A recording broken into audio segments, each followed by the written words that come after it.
SS news चॅनलला subscribe करा, bell आयकॉनवर क्लिक करा। एसएस न्यूजच्या बातम्या पहा आपल्या मोबाईलवर।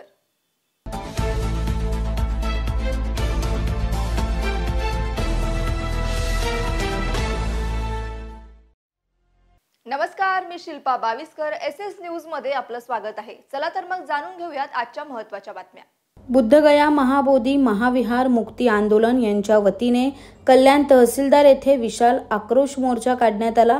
अखिल विश्वातील बौद्ध धर्मीयांचे सर्वोच्च धम्मस्थळे महाबोधी महाविहार ब्राह्मणी कर्मकांडांपासून मुक्त करून बुद्धांच्या हाती देण्यात यावे, तसेच बोधगया टेम्पल ॲक्ट कायदा रद्द करण्यात यावा आणि महाबोधी महाविहारात वैदिक कर्मकांड करून बौद्धांचे श्रद्धाभावना दुखावणारे पंडे पुरोहित यांच्यावर कठोर कायदेशीर कारवाई करण्यात यावी, अशी मागणी बुद्धभूमी फाउंडेशन वालधुनी कल्याण आणि कल्याण शहरातील सर्व बौद्ध आंबेडकर चळवळीतील पक्ष सामाजिक संघटना यांनी केली असून चला तर जाणून घेऊया संपूर्ण मोर्चाचा आढावा।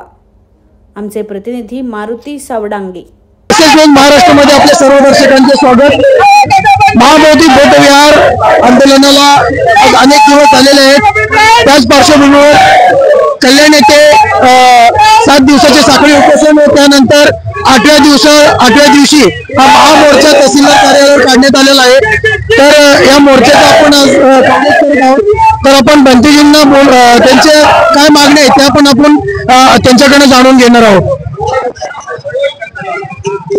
काय मागणी आहेत तुमच्या, की सरकारला काय मागणी आहेत सरकारला? आज कल्याण शहरामध्ये तमाम बौद्ध जनतेच्या वतीने या ठिकाणी विशाल आक्रोश महामोर्चे चालू आहेत।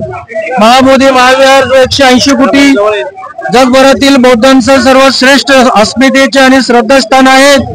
तेच ब्राह्मणवादी पंडे पुरोहित यांनी कब्जा करून ठेवलेला आहे। बिहार आणि केंद्र सरकारच्या मदतीने बिहार आणि केंद्र सरकारचा आम्ही निषेध करतो आणि नरेंद्र मोदी यांनी लवकरात लवकर लक्ष घालून नितीश कुमार यांना निर्देश देऊन, कारण बिहारमध्ये सुद्धा बीजेपी आणि नितीश कुमार या दोघांचे सरकार चालू आहेत।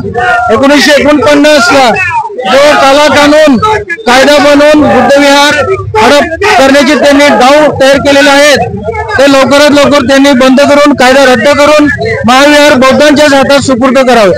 एसएस न्यूज चॅनलला सबस्क्राइब करा, बेल आयकॉनवर क्लिक करा। एसएस न्यूजच्या बातम्या पहा आपल्या मोबाईलवर।